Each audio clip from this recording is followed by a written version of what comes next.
പിതാവിൻ്റെയും പുത്രൻ്റെയും പരിശുദ്ധ രൂപിയുടെയും നാമത്തിൽ ആമേൻ. വീണ്ടും വചനവുമായി വരാൻ സാധിക്കുന്നതിന് കർത്താവിന് നന്ദി പറയുന്നു. ഇന്നത്തെ വചനം എഫേസോസ് 4 10 മുതലുള്ള വാക്യങ്ങൾ. എഫേസോസ് 4 മുതലുള്ള വാക്യങ്ങൾ. കർത്താവിന് പ്രസാദകരമായിട്ടുള്ളവ എന്തെന്ന് വിവേചിച്ചറിയുവിൻ. അന്ധകാരത്തിൻ്റെ നിഷ്ഫലമായ പ്രവർത്തനങ്ങളിൽ പങ്കുചേരരുത്, പകരം അവയെ കുറ്റപ്പെടുത്തുവിൻ. കർത്താവിന് പ്രസാദകരമായിട്ടുള്ളവ എന്തെന്ന് വിവേചിച്ചറിയുവിൻ. മറ്റുള്ള മനുഷ്യർക്ക് പ്രസാദകരമായിട്ടുള്ളവയല്ല നമ്മൾ നോക്കേണ്ടത്, കർത്താവിന് പ്രസാദകരമായിട്ടുള്ളത്. അതായത് വചനം അനുസരിച്ച് ഉള്ള ഒരു ജീവിതം, മറ്റുള്ളവർ പറയുന്നത് കേട്ടിട്ടുള്ള ജീവിതമല്ല. വചനാധിഷ്ഠിതമായ ഒരു ജീവിതം നമ്മൾ നയിക്കുകയാണെങ്കിൽ അത് കർത്താവിന് പ്രസാദകരമായിട്ടുള്ള രീതിയിലായിരിക്കും. പക്ഷെ പലപ്പോഴും നമ്മൾ വചനമനുസരിച്ച് ജീവിക്കുമ്പോൾ മറ്റ് മനുഷ്യർ നമ്മളെ വെറുക്കാൻ തുടങ്ങും. എല്ലാവരുമല്ല, ചില പ്രത്യേക സെഗ്മെന്റ്സിലുള്ള മനുഷ്യർ നമ്മളെ വെറുക്കാൻ തുടങ്ങും. കാരണം നമ്മൾ വചനാധിഷ്ഠിതമായി വചനത്തിൻ്റെ വെളിച്ചത്തിൽ ജീവിക്കുന്ന വ്യക്തികൾ, പരിശുദ്ധാത്മാവിനാൽ നയിക്കപ്പെടുന്ന വ്യക്തികൾ, അവർ വിഭാഗീയതയ്ക്കും ഒന്നും അവർ അധികാരമോഹികളായിരിക്കുകയില്ല. അതുകൊണ്ട് തന്നെ അവർക്ക് വിഭാഗീയ ചിന്തകളിലൊന്നും വലിയ താല്പര്യമൊന്നും ഉണ്ടാവില്ല. പൊളിറ്റിക്സിലൊന്നും യാതൊരു താല്പര്യം ഉണ്ടാവുകയില്ല. അപ്പോൾ അവർ പരദൂഷണം പറയുകയില്ല. അപ്പോൾ മറ്റുള്ളവരുടെ മുൻപിൽ പല സദസ്സുകളിലും ഇവർ കഴിവുകെട്ടവരും വെറുക്കപ്പെട്ടവരുമൊക്കെ ആകും. അപ്പൊ അതുകൊണ്ടൊക്കെ തന്നെയായിരിക്കണം കർത്താവ് പറഞ്ഞിട്ടുള്ളത്, എൻ്റെ നാമത്തിൽ ആരെങ്കിലും നിങ്ങളെ വെറുത്താൽ, നിങ്ങളെ ദ്വേഷിച്ചാൽ സന്തോഷിക്കുവൻ.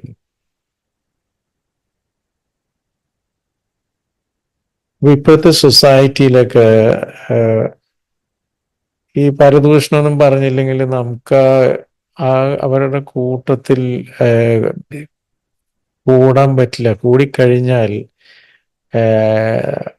അവര് നമുക്ക് ഭയങ്കര ബോറടി ആയിരിക്കും, നമ്മൾ അവർക്കും ഭയങ്കര ബോറടി ആയിരിക്കും. മിക്കവാറും ക്രിയാത്മകമായിട്ടുള്ള കാര്യങ്ങളൊന്നും അല്ലല്ലോ സംസാരിക്കുന്നത്.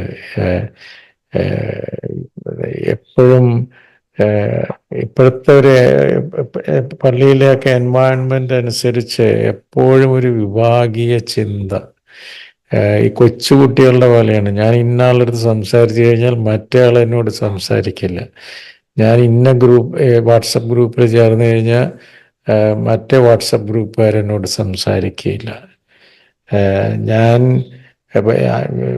അസന്നിഗ്ധമായിട്ട് ഞാൻ പറയുകയാണ്, ഞാൻ നിങ്ങളുടെ കൂടെ ഒന്നും ഇല്ല, ഞാൻ വചനം അനുസരിച്ച് ജീവിക്കുള്ളൂ, കർത്താവ് പറഞ്ഞത് എന്താണോ അതനുസരിച്ച് ജീവിക്കുള്ളൂ എന്ന് പറഞ്ഞു കഴിയുമ്പോൾ തന്നെ നമ്മളോടുള്ള ഇൻട്രസ്റ്റ് പലർക്കും കുറഞ്ഞു. പക്ഷെ ഇതൊന്നും നമ്മളെ ബാധിക്കുന്നില്ല. നമ്മൾ ആരാധിക്കുന്നത് വ്യക്തികളെയല്ല, നമ്മൾ ആരാധിക്കുന്നത് സ്ഥാനങ്ങളെയല്ല, നമ്മൾ ആരാധിക്കുന്നത് കർത്താവിനെയാണ്. നമ്മൾ അനുധാവനം ചെയ്യുന്നത് കർത്താവിനെയാണ്. അപ്പോൾ കർത്താവിനെ പ്രതി ഈ ലോകം നമ്മളെ ദ്വേഷിക്കുമ്പോൾ നാം സന്തോഷപ്പെടുവൻ. കാരണം നമ്മൾ ശരിയായ പാതയിലാണ്. അതുകൊണ്ടാണ് ഈ ലോകം നമ്മളെ ദ്വേഷിക്കുന്നത്.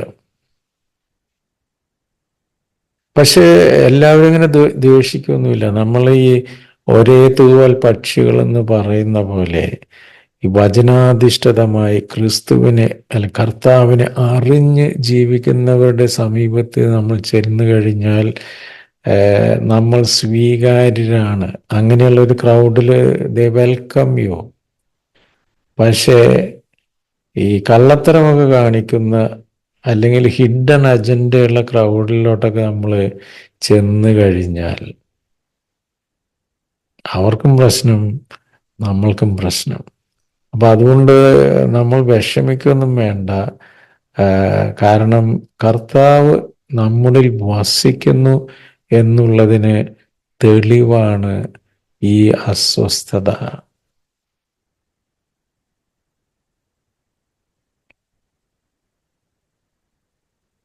അപ്പൊ ഈ ജനം, മത്തായി 15:8, ഈ ജനം അധരം കൊണ്ട് എന്നെ ബഹുമാനിക്കുന്നു, എന്നാൽ അവരുടെ ഹൃദയം എന്നിൽ നിന്ന് വളരെ അകലെയാണ്. അവർ മാനുഷിക നിയമങ്ങൾ പ്രമാണങ്ങളായി പഠിപ്പിച്ചുകൊണ്ട് വ്യർത്ഥമായി എന്നെ ആരാധിക്കുന്നു. അപ്പൊ ഇന്ന ദിവസം ഇന്ന പ്രാർത്ഥനയ്ക്ക് വരണം, ഇന്ന ദിവസം ഇന്ന യോഗത്തിന് വരണം, ഇന്ന സമയത്ത് കുമ്പസാരിച്ചു കഴിഞ്ഞാൽ ഇന്ന ബെനിഫിറ്റുകളുണ്ട്. ഇങ്ങനെ അവരുടെ ഹൃദയം എന്നിൽ നിന്ന് വളരെ അകലെയാണ്. അവർ മാനുഷിക നിയമങ്ങൾ പ്രമാണങ്ങളായി പഠിപ്പിച്ചുകൊണ്ട് വ്യർത്ഥമായി എന്നെ ആരാധിക്കുന്നു. ഈ ജനം അധരം കൊണ്ട് എന്നെ ബഹുമാനിക്കുന്നു, എന്നാൽ അവരുടെ ഹൃദയം എന്നിൽ നിന്ന് വളരെ അകലെ ആണ്. അതുപോലെ തന്നെ എഫേസൂസ് 4:10-11 വീണ്ടും ഞാൻ ആവർത്തിക്കാം. കർത്താവിന് പ്രസാദകരമായിട്ടുള്ളവ എന്തെന്ന് വിവേചിച്ചറിയുവിൻ. അന്ധകാരത്തിൻ്റെ നിഷ്ഫലമായ പ്രവർത്തനങ്ങളിൽ പങ്കു ചേരരുത്, പകരം അവയെ കുറ്റപ്പെടുത്തുവൻ. ക്രിസ്തുവിന് എതിരായിട്ട് ക്രിസ്തു പറയാത്ത കാര്യങ്ങൾ ക്രിസ്തു പറഞ്ഞ പോലെ നടപ്പാക്കാനൊക്കെ ശ്രമിക്കുമ്പോൾ അവിടെ നിശബ്ദനായിരിക്കരുത്, അവയെ കുറ്റപ്പെടുത്തുവൻ എന്ന് അപ്പസ്തോലൻ നമ്മളെ പഠിപ്പിക്കുന്നു. ഈ ഒരു തിരിച്ചറിവിനെ, ഈ ഒരു വെളിപാടിലേക്ക് കർത്താവ് നമ്മളെ വിളിക്കുന്നു. നമ്മൾ നമ്മുടേതായ ക്രിസ്തു അനുയായികൾ, യഥാർത്ഥ ക്രിസ്തു അനുയായികൾ, വചനമനുസരിച്ച് ജീവിക്കുന്നവർ, അവർക്ക് അവരുടേതായ നിലപാടുകൾ ഉണ്ടാകണം. എപ്പോഴും ഈ മറ്റുള്ളവർ പറയുന്നത് കേട്ട് അതിൻ്റെ പുറകെ പോയാൽ അതിൻ്റെ അർത്ഥം അവൻ യഥാർത്ഥത്തിൽ ക്രിസ്തുവിനെ അനുധാവനം ചെയ്യുന്നില്ല എന്നതാണ്.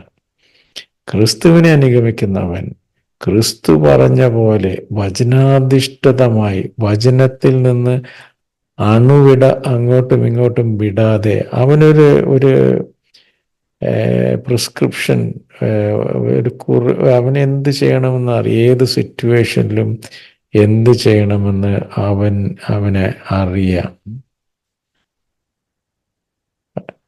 അപ്പൊ ക്രിസ്തു അനുയായികൾ, യഥാർത്ഥ ക്രിസ്തു അനുയായികൾ വെറുതെ മറ്റുള്ളവരുടെ പുറകെ വാലാട്ടി നടക്കുകയില്ല. അവർക്ക് ശരിയും തെറ്റും വിവേചിച്ചറിയുവാനുള്ള ശക്തി കർത്താവ് തീർച്ചയായും കൊടുക്കും. ഇവിടെ പ്രത്യേകം പറയുന്നു, നമ്മളിങ്ങനെ ഈ തെറ്റുകൾ കണ്ടാൽ മിണ്ടാതിരിക്കരുത്, അത് ചൂണ്ടിക്കാണിക്കേണ്ട ഒരു കർത്തവ്യവും നമുക്കുണ്ട് എന്ന് അപ്പസ്തോലൻ നമ്മളെ ഓർമ്മിപ്പിക്കുന്നു. ദൈവം നമ്മളെ എല്ലാവരെയും അനുഗ്രഹിക്കട്ടെ. ഇതിനുള്ള ഒരു ക്ലാരിറ്റിയും ഒരു ഒരു ധൈര്യവും ഒരു കോൺഫിഡൻസും ഈ മറ്റുള്ള മനുഷ്യരെ കൊണ്ട് നല്ലത് പറയിപ്പിക്കാൻ ശ്രമിച്ച് ജീവിക്കുന്നതിനേക്കാൾ അധികമായി കർത്താവിൻ്റെ മുമ്പിൽ നിഷ്കളങ്കനായി നിലകൊള്ളാൻ നമുക്ക് പരിശ്രമിക്കാം. അതായിരിക്കട്ടെ നമ്മുടെ ലക്ഷ്യം. കർത്താവ് നമ്മോടൊപ്പമുള്ളപ്പോൾ ഈ സാധാരണ മനുഷ്യർക്ക് നമ്മളോട് എന്ത് ചെയ്യാൻ സാധിക്കും? ദൈവം നമ്മെ എല്ലാവരെയും സമൃദ്ധമായി അനുഗ്രഹിക്കട്ടെ. നിങ്ങളും എനിക്ക് വേണ്ടി പ്രത്യേകം പ്രാർത്ഥിക്കുമല്ലോ. ആമേൻ. God bless.